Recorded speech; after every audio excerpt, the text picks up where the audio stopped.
जय जय शिव शंभु। आप सभी मित्रों को मेरा प्यार भरा नमस्कार, बड़ों को सादर प्रणाम और छोटों को बहुत बहुत प्यार। आप सबका स्वागत करता हूं मैं आपके अपने जीवन दर्शन चैनल पर, जहां हम जीवन पे दृष्टि डालते हैं अलग अलग स्क्रिप्चर्स के माध्यम से। अभी हम गीता में चल रहे हैं, गीता का 5वां अध्याय कर्म संन्यास योग। इसके आज 8वें और 9वें श्लोक को लेंगे। इसमें पिछले श्लोकों में उन्होंने कहा था कि अपने कर्मों में करते वक्त जो हमारी अंदर प्रोसेस चलता है, उसमें जो हमारे बुद्धि के ऊपर जो 6 शत्रु हैं, काम, क्रोध, मद, लोभ, मोह, अहंकार, उनको जो काटने वाली शक्तियां हैं वो हैं आपकी भक्ति, प्रेम, संयम, एकत्व। ये शक्तियों, ये जो आपके भीतर की शक्तियां हैं, ये इनसे लड़ेंगी। तो वो कह रहे हैं इनको अपने भावों में जगाएं, और जो इनसे इन भावों में रह के जो भी कर्म करता है वो सत्य ही होते हैं, और एक दिन वो ऐसे कर्म करते हुए सत्य में स्थापित हो जाता है और उस आनंद को प्राप्त हो जाता है। आज 8वें श्लोक और 9वें श्लोक को लेंगे हम। 8वें श्लोक में वो कह रहे हैं, नैवं किंचित् करोमीति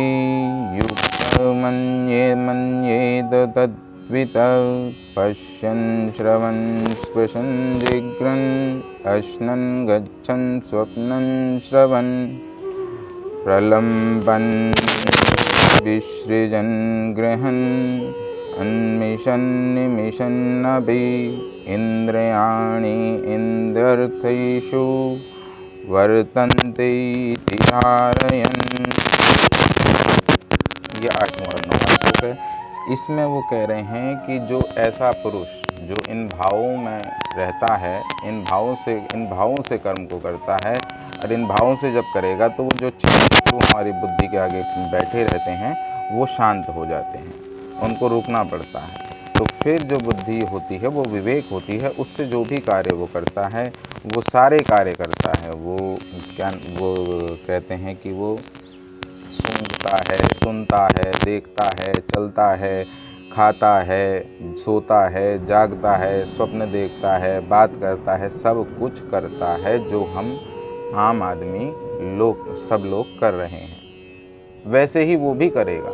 कोई अलग नहीं है जो हमें बताया गया कि वो तो समाधि में हो जाएगा, बैठ जाएगा, या वो तो कुछ और हो जाएगा। कुछ नहीं होगा, वो बिल्कुल ऐसा ही होगा जैसे हम हैं, जैसा एक आम आदमी होता है। उसका जीवन होगा, वो खाएगा, पिएगा, सब कुछ वो ऐसा ही करेगा। बस किंतु उसमें और हम में क्या फ़र्क होता है? वो फ़र्क जो होता है वह यह जानता है कि ये जितने भी कर्म हो रहे हैं ये प्रकृति द्वारा किए जा रहे हैं और ये होने हैं, और इनका कर्ता मैं नहीं हूँ, और मैं इनका दृष्टा हूँ, बस। और होने दो इन्हें होने से रोकता नहीं है वो बस इस बात को जानता है, और ये जान के वो आनंद में रहता है। वो इन सुख दुखों से प्रभावित नहीं होता। वो जो भी उसका कर्म होता है, जो उसको सत्य होता है, जो उसके मार्ग में उसे सत्य दिखता है, वो उस पे कार्य करता है। वो सत्य वो दिखता है उसे जिसमें उसकी भक्ति शामिल हो, जिसमें उसका प्रेम शामिल हो, जिसमें उसका संयम हो, जिसमें उसका एकत्व हो। ये 4 भाव मिला के जो कर्म उसे सही लगता है वो करता है। उसे चाहे कोई समाज कुछ कहे या कोई कुछ कहे, वो इसकी परवाह नहीं करता। वो बस उसे करता है और उसका आनंद लेता है।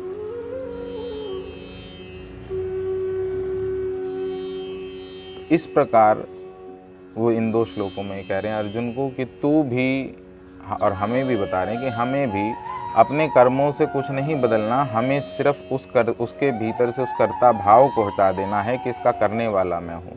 नहीं, ये पूरी जो भी है इसका कर्ता ईश्वर को जाने, उस परमात्मा को जाने, आप उसे जिस भी रूप में मानते हैं उसको जाने, और उसके कर्म होते कैसे हैं बस ये जान लें। उसके कर्म इन भावों से रहित के साथ मिले हुए होते हैं, जिसमें भक्ति होती है, प्रेम होता है, संयम होता है, एकत्व होता है कि सब में मैं हूँ। तो मैं किसी को दुख कैसे दे सकता हूँ? क्योंकि अगर कोई और दुखी होगा तो वो भी, उसके भीतर भी मैं ही दुखी हूँ। तो मैं किसी को दुख कैसे दे सकता हूँ? मैं किसी को दुख ही नहीं दे सकता तो मारने की तो बात ही बहुत दूर की बात हो जाती है। भक्ति से समर्पण आता है,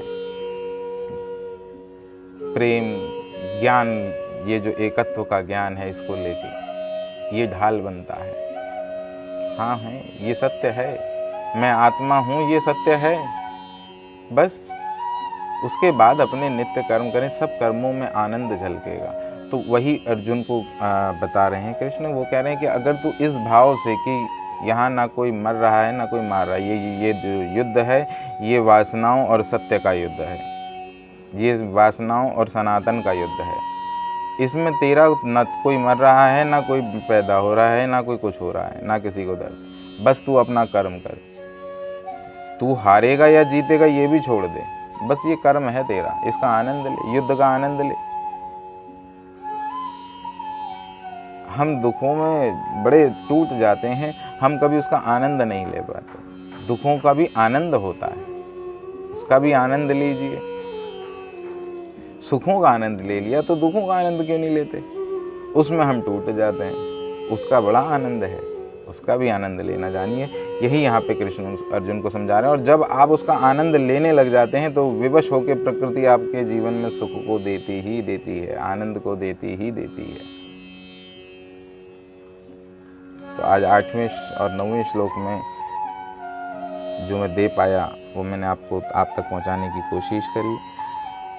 आपको मर्म पसंद आया हो, अच्छा लगा हो, तो ऐसे ही अनवरत इस ज्ञान की गंगा में गोते लगाने के लिए चैनल को सब्सक्राइब करें, दोस्तों से शेयर करें, ताकि मित्रों को बांटने से, किसी को भी ये बांटने से ये बढ़ता है। हम जितना इसे बांटेंगे उतना हमारे अंदर प्रेम की भावना आएगी, किसी के अच्छे के लिए भाव जगेंगे, वो भाव की प्रबलता मिलेगी। किसी को भी दुख है तो वो आप उसे भेज सकते हैं, क्योंकि कृष्ण ने यहाँ पे हर सोए हुए को जगाने की कोशिश करी है।